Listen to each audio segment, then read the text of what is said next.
cette histoire sordide, placée sous le signe de la malchance la plus dingue que pouvait m'envoyer l'univers à ce moment-là. Tous les noms employés dans cette histoire sont bien évidemment modifiés. 27 juillet 2018. Je me rends à l'anniversaire d'un ami qui habite à environ une quinzaine de minutes en voiture de mon domicile. À ce moment-là, je suis chez mes parents et ceux-ci ont pris des vacances pour se ressourcer, me laissant pour seule compagnie Shana, mon chien. C'est une femelle bouvier bernois. Je me prépare donc pour aller à cette soirée, veille à ce que Shana ait à boire et à manger, et que toutes les entrées soient fermées avant mon départ.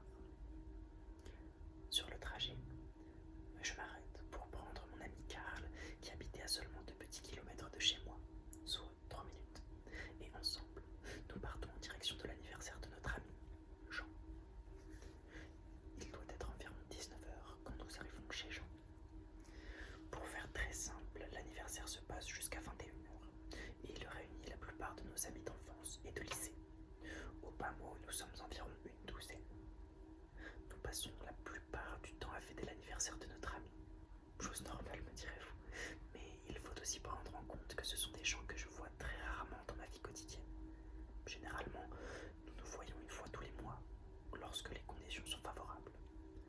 À l'époque, je n'avais pas vu mes amis depuis environ 6 mois, à cause d'un événement personnel qui m'avait chamboulé, et j'étais extrêmement heureux d'avoir pu rejoindre cette petite soirée.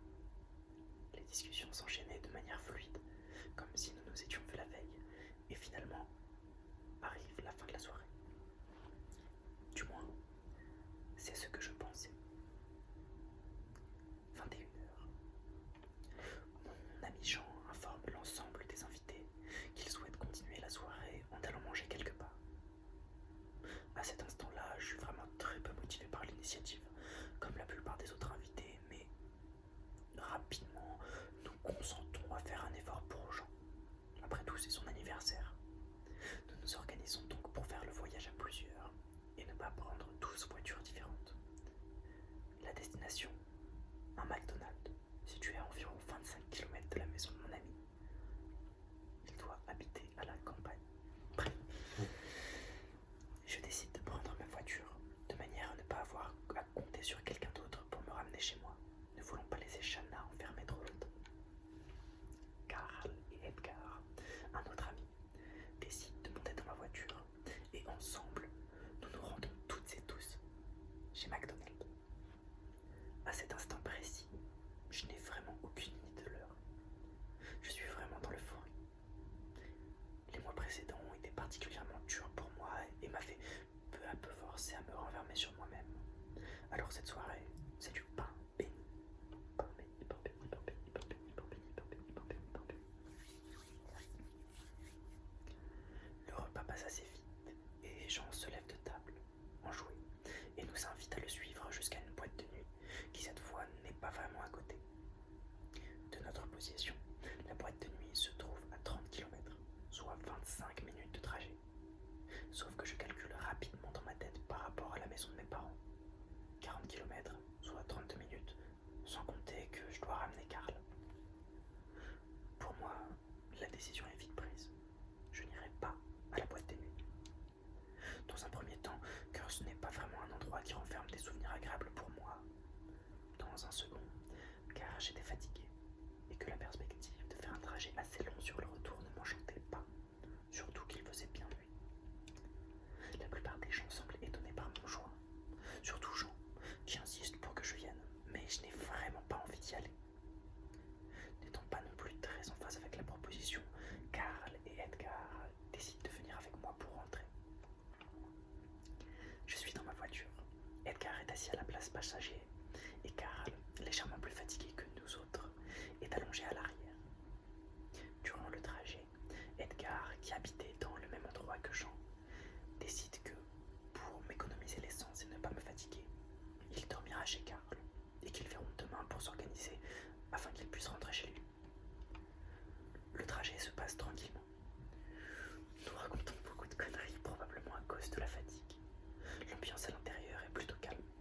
Nous parlons à voix basse, car le débit de parole vient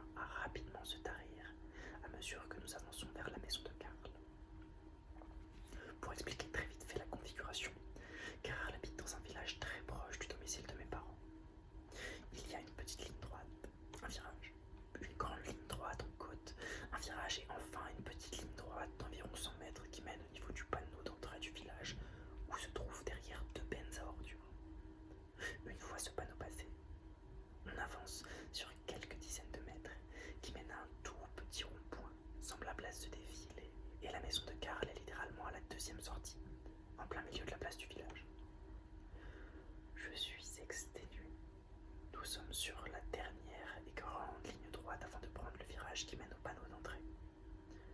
Mes comparses sont dans un état similaire au mien, à la limite de s'endormir pour Karl. Mais un détail va attirer l'attention de toute la voiture, et pas des moindres.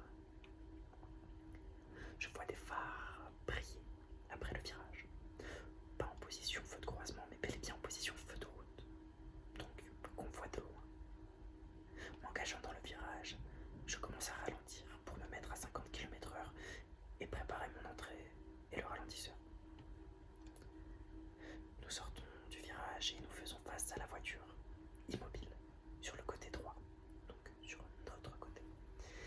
Les phares tournaient en plein dans notre rouge et ma première pensée est de drastiquement ralentir pour me mettre à 10 km/h. Instinctivement, je pense au pire, un accident ou simplement que le conducteur est bloqué dans le fossé. Et donc, je m'arrête au milieu de la route. La voiture est un banal C15 blanc, ses phares éclairant nos tronches et assis sur le capot, une silhouette sombre à cause de la lumière. La silhouette est assise sur le capot de sa voiture comme quelqu'un qui serait assis au bord d'une piscine, totalement serein. Je parviens à distinguer que c'est un homme, qui se situe dans la trentaine, des cheveux courts noirs, tout comme l'épaisse barbe qui recouvre la partie inférieure de son visage. Il est torse nu malgré la fraîcheur du soir, dans un short étrangement sale, et à ses pieds, une paire de Vans. Edgar descend la vitre de son côté et commence à demander à la personne si tout va bien, s'il a besoin d'aide ou non. Il descend de la voiture, avance silencieusement vers mon ami qui l'interpelle, et c'est alors que nos deux regards se croisent. Je vois l'intérieur de ses yeux, malgré le mètre qui le sépare d'Edgar, et pour la seconde fois de ma vie, mon instinct me hurle que je fais face à un grand danger. D'une main, je remonte la vitre passager d'Edgar, de l'autre, je passe la première sur ma voiture et je fais lentement avancer celle-ci sur la route pour m'éloigner de cet individu flippant, en regardant le rétroviseur pour veiller à sa réaction. Il était vachement bizarre ce gars, me lance alors Edgar en joignant son regard au mien dans le rétroviseur. C'est vrai quoi, qu'est-ce qu'il fout à moitié à poil dans un coin aussi perdu? Le gars, on lui demande si ça va, s'il est en panne et tout, puis il nous a même pas répondu, ajoute alors Karl, légèrement plus réveillé que tout à l'heure. Nous ne sommes littéralement qu'à 30 secondes d'atteindre la maison de Karl. Simplement à passer le ralentisseur, le rond-point, tourner sur la place et les déposer devant le pas de la porte. Et durant ce laps de temps très court, mes amis soulèvent une interrogation sur le fait que... soulèvent interrogation sur interrogation, tandis que mon regard reste braqué sur la C15 blanc, qui ne bouge pas. C'est alors que Karl, dans l'euphorie du moment, lance une blague qui, sur le coup, m'a fait beaucoup rire, mais qui désormais sonne moins fun. Si ça se trouve, il était en train de balancer un cadavre dans la poubelle. Je me gare sur la place. Karl et Edgar descendent de ma voiture. Nous discutons quelques minutes, le temps que je termine la cigarette que j'avais allumée, et nous nous disons au revoir. Je remonte dans ma voiture, et l'idée de devoir repasser devant ce type pour rentrer chez moi sonne de plus en plus comme une idée de merde. N'ayant tout de même pas envie de faire un détour équivalent à 15 minutes pour rentrer chez moi, et me persuadant que tout ceci n'était que le fruit de mon imagination, je démarre ma voiture. Signe la plus grosse erreur de ma vie. Je quitte la place, m'engage dans le rond-point, et sans surprise, l'homme et son C15 sont encore là. À un détail près. Les portes arrière de son véhicule sont ouvertes, de même que le couvercle d'une d'ébène. Et je le vois jeter un petit sac poubelle blanc, grand comme deux poubelles de bureau. Grand comme ceux des poubelles de bureau, je sais pas lire, désolé. Puis un deuxième, puis un troisième. Il faut que vous compreniez une chose. À ce moment-là, mon corps agit de lui-même, là où mon esprit est complètement atterré par la situation surréaliste se jouant devant mes yeux. Je me dis, c'est pas possible, t'es en train d'halluciner Evan, t'es en train de baliser sévère même, c'est pas possible. Je m'engage sur le ralentisseur, je vois l'intérieur de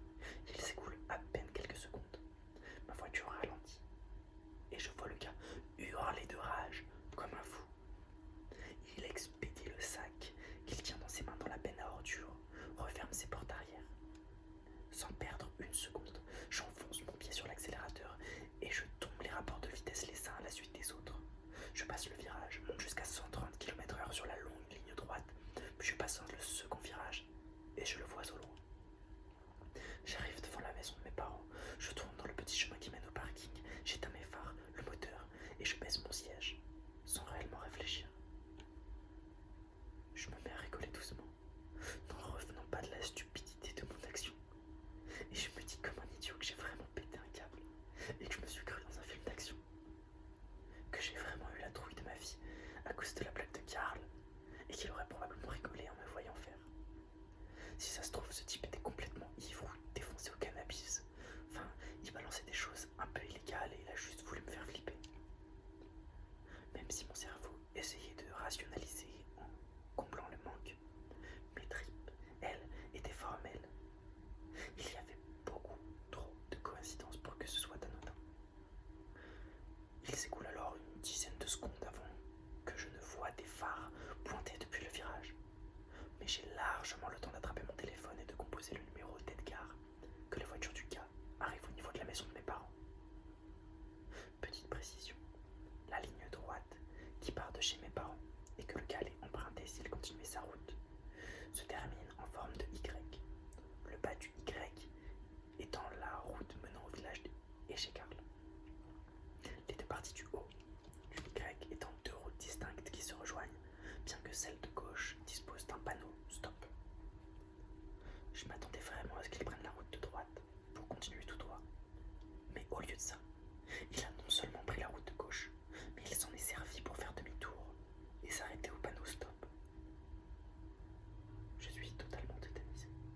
Je suis dans ma voiture, dissimulé au mieux, et je le vois sortir de sa voiture en hurlant. Il semble complètement fou de rage. Il claque violemment sa portière, donne un coup de pied dans son véhicule, poussant de temps en temps un hurlement. Et d'un coup, il s'en prend au panneau de lui, à côté de lui, et se lance dans un déferlement de coups contre le poteau. Je suis abasourdi par la scène. Edgar a répondu à son téléphone à ce moment-là, et j'ai été très bref. Le type des poubelles vient de me courser jusqu'à chez moi. Nous avons pu échanger 2-3 phrases difficilement. Je balbutiais énormément, parvenant peu à calmer le flot de pensées et d'inquiétudes qui tambourinaient dans ma tête. Et alors que je pensais que la situation ne pouvait pas être pire, l'univers m'a encore fait une fleur en empirant celle-ci. Le type venait de se calmer. Son regard était dirigé vers moi. Il avait probablement dû reconnaître ma voiture, et en fait il s'avançait lentement vers moi. Quand j'étais petit, mes parents ont eu un accident de voiture qui a fait se retourner celle-ci sur le toit, dans une fossée. Mon père était bloqué à cause de sa ceinture de sécurité. Ma mère avait réussi à s'extraire de la voiture en s'éclatant le pied pour ouvrir la porte. Suite à cette mésaventure, mes parents m'ont conseillé d'avoir un couteau dans ma voiture. Vous savez, le genre de couteau qui peut casser la vitre avec le pommeau et tout. Et pour couper ma ceinture si jamais je devais m'extraire en 4e vitesse. Je ne saurais vous dire si c'était du courage, de la conscience, de la rage ou quelque chose d'autre. Mais je vous laisse mon sujet. Toujours est-il que je me sentais acculé. Sans réfléchir, mon cerveau a basculé en mode instinct. C'est probablement ce qui m'a poussé à ouvrir ma boîte à gants, saisir cette arme de fortune, me planter devant ma voiture, le couteau dans une main et le téléphone dans l'autre. J'ai hurlé que j'étais en ce moment même au téléphone avec la police, qu'ils étaient en chemin et qu'ils pouvaient soit décider de partir, soit d'attendre, mais qu'ils m'embarqueraient moi, parce que j'aurais pas hésité à le planter. Je tremblais comme une feuille. Ma voix était à la fois chevrotante et couverte par mon stress. Je me demande encore comment je faisais pour tenir debout sérieusement. Je pense que j'étais tellement apeuré et sous le coup de la pression qu'il a dû me voir désespéré et que je n'avais rien à perdre. Le temps s'est figé. On s'est dévisagé pendant quelques secondes. Puis il a foncé vers sa voiture, disparaissant dans la nuit. Je me suis écroulé au sol, adossé à ma voiture. J'ai difficilement réussi à m'allumer une cigarette. J'ai dû m'y prendre 5 fois avant d'y arriver. Et je me suis mis à rire et à pleurer en même temps. Edgar et moi avons raccroché une fois que j'étais calmé. Le lendemain, je suis allé faire une déposition à la police, un grand espoir que ce malade soit retrouvé. Je n'avais qu'une vague description de lui, de son véhicule, aucune plaque pour étayer ma plainte. J'ai quand même demandé aux agents de fouiller les poubelles. Je voulais savoir ce qui pouvait pousser quelqu'un à pourchasser un illustre inconnu jusqu'à chez lui, et je suis rentré chez moi, légèrement soulagé. Aucun corps n'a été retrouvé. complète illégale. Du coup, encore aujourd'hui, même si on en rigole avec les potes, je me demande ce qu'il me voulait ce type et ce qui se serait passé si nous nous étions arrêtés avec mes amis. C'est la fin de cette histoire. J'espère qu'elle vous a plu. Moi, je l'ai adorée. Vraiment très intéressante, différenciante de d'habitude. Et puis 20 minutes d'histoire. Je vous devais bien ça pour revenir sur YouTube. On passe tout de suite à la deuxième histoire qui s'intitule Passe-partout. Bonsoir, je m'appelle Clara. Bonsoir Clara. Aujourd'hui, je tenais à vous partager une expérience assez traumatisante. Cela s'est passé en 2021. On avance le temps. Donc j'avais 15 ans au moment des faits. Et il faut savoir que j'ai des parents plutôt cool. Pas pour autant laxistes. Mais ils me font confiance. Et je n'ai jamais ou rarement trahi cette confiance. Donc ils me laissent sortir le soir, dormir chez des amis, sortir, etc. Donc à ce moment-là, j'avais un ami avec qui je suis toujours en contact actuellement. Il s'appelle Lucien et il a une grande maison en campagne. Mais si tu marches 10 minutes, tu es en ville. Bon, l'endroit où il habitait quand même vraiment paumé. C'était fin juin. On était en vacances et pour fêter le début des vacances, il m'invite chez lui. Il faut savoir que sa maison est vraiment super bien. Il y a une piscine creusée, un grand jardin bien entretenu. Leur maison est très moderne et ils ont même des mini-balcons à l'étage. Ce soir-là, ses parents n'étaient pas là. Ils ne le sont pas souvent d'ailleurs. Donc Lucien a l'habitude d'être souvent seul. Donc pour lui, c'est vraiment normal. Bref, j'arrive vers 18h. Il faisait beau et chaud. Et on avait prévu une bête de soirée. Piscine, plein de bouffe, film, jouer à plateau. Enfin, bref. Ah, plateau. On se retrouve vraiment à l'époque du confinement. Effectivement. Donc j'arrive chez lui. Il était déjà en maillot de bain. On s'est baigné comme d'habitude. Après, l'heure tourne et il est 21h. On avait commandé McDo par Uber Eats. Et comme d'habitude, on avait pris bien trop d'articles et de menus. Jusque-là, tout va bien. Mais on était sur les transats en train de manger des cheeseburgers et des nuggets vers 22h. La nuit commençait doucement à tomber, mais il ne faisait pas nuit noire. Et là, il se tourne vers moi et il me raconte une histoire d'horreur. Elle était super connue, je la connaissais déjà, mais le fait de l'avoir entendue à nouveau me faisait super peur. Mais bon, dans le feu de l'action, je lui en ai raconté une aussi. Et lui a enchaîné jusqu'à ce qu'il fasse nuit noire. À ce moment-là, j'ai commencé à flipper de ouf, donc j'ai demandé à Lucien qu'on arrête et qu'on rentre à l'intérieur. Il a commencé à rigoler un peu en se foutant de moi, mais il a accepté sans problème. Et on a commencé à ranger nos affaires dans le salon. Nos sacs McDo remplis, nos téléphones, le MacBook, nos serviettes.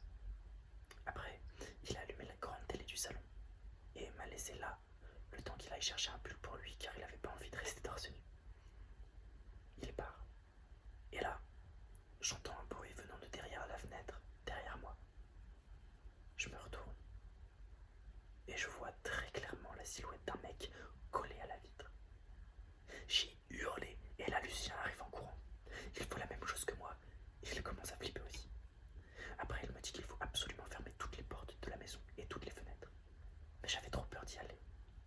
Alors il m'a dit de juste aller fermer la porte-fenêtre de la cuisine pendant que lui allait fermer toutes les autres.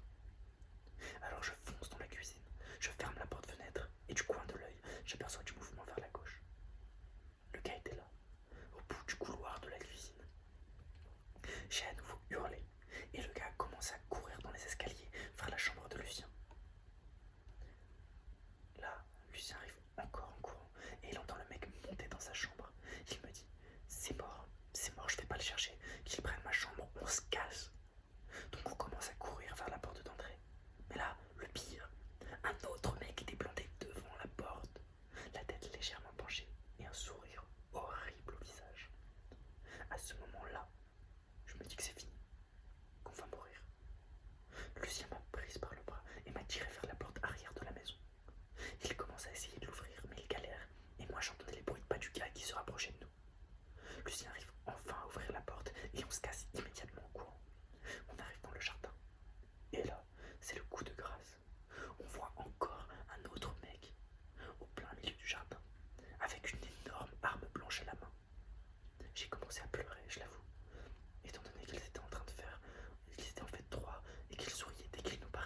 père s'est rendu sur les lieux. Les gars n'étaient plus là et n'avaient rien volé dans leur maison. Ils ont en revanche retrouvé un gros couteau de boucher posé sur le lit et un lapin mort déposé dans la cuisine. Les flics nous ont dit qu'il s'agissait d'une énorme embuscade et qu'ils voulaient probablement nous kidnapper, ou pire. On a appelé mes parents, ils sont venus nous chercher et Lucien est venu dormir chez moi pour 3 jours, jusqu'au retour de ses parents. Depuis, il est traumatisé et il fait parfois des terreurs nocturnes. Voilà, désolé, c'était assez long, mais c'était un one-shot et on ne sait toujours pas qui étaient ces mecs et ce qu'ils voulaient. On ne les a pas revus. Et pour la précision, Lucien va très bien, il s'en est majoritairement remis et il a déménagé depuis peu dans un grand quartier, toujours dans une grande maison qui est très sécurisée. Donc il se sent mieux et plus à l'aise avec les voisins. PS, il a aussi une piscine dans sa nouvelle maison. Et ça, bah écoute Clara, t'as beaucoup de chance parce que je pense que tu peux en profiter, mais pas nous, donc ça sert à rien de nous le dire. Bref, voilà pour la deuxième histoire, j'espère qu'elle vous a plu et on va dépasser les 30 minutes avec la troisième histoire, bien sûr, tout à fait. Et oui, je régale aujourd'hui. Troisième histoire, une histoire vraie, ma plus grande peur, plus jamais. J'ouvre un peu de tapis.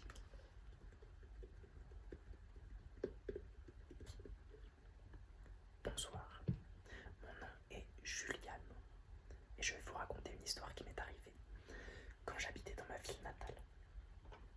Je travaillais dans une librairie. Je venais seulement 5 heures par jour, une semaine sur 2.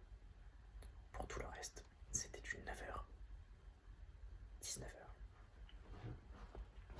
Un jour, je passais par la rue pour aller au travail quand j'ai croisé un SDF qui lisait un journal. Celui-ci était très usé et déchiré d'un peu partout. Je lui ai donné un peu de monnaie en lui disant que j'espérais qu'il comptait aller acheter un livre en bien meilleur état.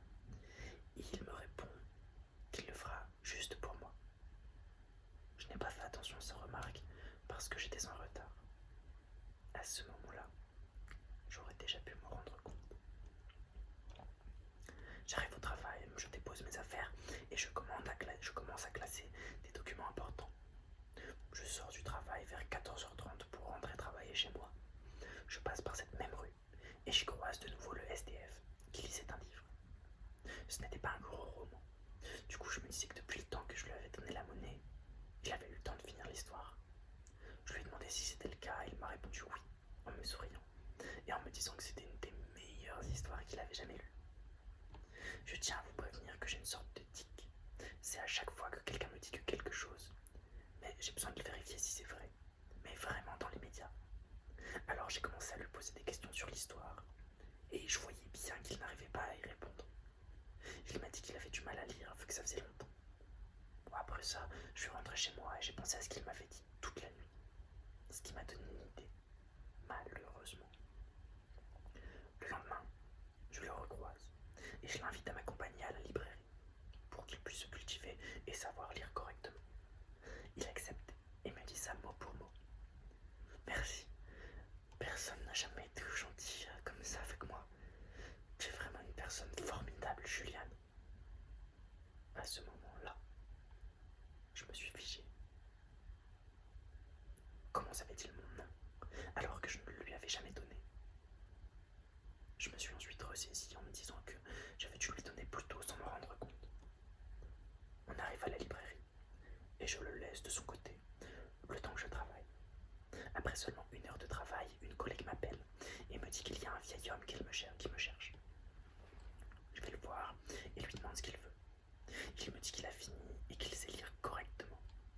Il me propose alors de m'accompagner chez moi pour qu'il puisse me lire un livre. Je lui refuse catégoriquement. Tout en me disant que tout ça est très bizarre. Bon, à ce moment-là, je suis un peu sur mes gardes. Il a l'air d'être un peu énervé, mais me dit ensuite qu'il va faire un tour dehors. Après 30 minutes, je vais voir ce qu'il fait. Et je le vois sortir d'une vieille bagnole et de loin, je vois par la fenêtre que l'intérieur est poussiéreux. des sortes de petites feuilles coupées en carrés et un peu sombres sur le siège. J'y prête pas attention, seulement au fait qu'il y a une voiture alors qu'il est SDF, mais bon. Je rentre dans la librairie avant lui et je le vois entrer, aller derrière une petite bibliothèque. Je ramasse des livrets et quelques documents. Et quand je lève les yeux, je vois quoi? Le SDF avec une caméra qui pointe vers moi. Le mec est tranquillement en train de me prendre en photo. Il croise mon regard et tourne la caméra pour faire semblant qu'il prend juste le lui en photo. Je vais le voir et je lui dis que je vais rentrer chez moi et qu'il peut rester ici jusqu'à la fermeture. J'arrive chez moi, je termine d'écrire quelques petits trucs et je vais dans ma chambre pour me coucher. Je m'endors, mais je me réveille en sueur en ayant l'impression d'avoir entendu quelqu'un toquer à ma porte. J'essaie de me rendormir, mais je commence à entendre quelques bruits, comme si quelqu'un chuchotait. Je vois que les sons proviennent d'à côté de ma porte. Je me dirige et je me concentre sur ce que les chuchotements disent. À ce moment, je reconnais immédiatement la voix du SDF et je me rends compte que depuis le début, il est en train de me lire une putain d'histoire. Je cours dans les toilettes et j'appelle la police. J'explique la situation et ils me disent qu'ils vont arriver dans 15 à 20 minutes. Je ressors des toilettes pour attendre dans ma chambre. Et c'est là que je commence à entendre des bruits différents, comme si un objet en métal glissait le long de la porte. Je comprends pas ce que le mec fait, et je reste debout devant la porte, jusqu'à ce que d'un coup j'entende des grands coups sur la porte, suivis d'hurlements du mec. Il criait « Ils vécurent heureux et eurent beaucoup d'enfants » en boucle. What the fuck, je crois que les fins d'histoire ne sonneront plus du tout pareil pour moi. J'avais l'impression qu'il ne s'arrêterait jamais. Je suis parti en courant m'enfermer dans ma chambre.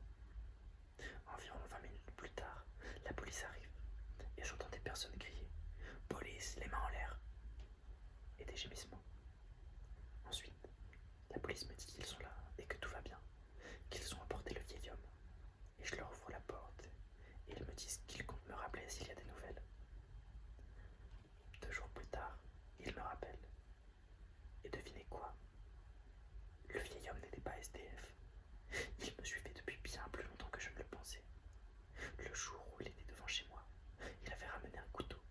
Mais pas un couteau normal, un couteau de boucher.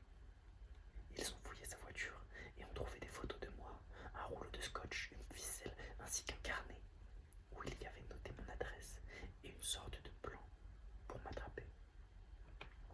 Méfiez-vous des apparences. C'est déjà la fin de cette histoire et moi déjà peut-être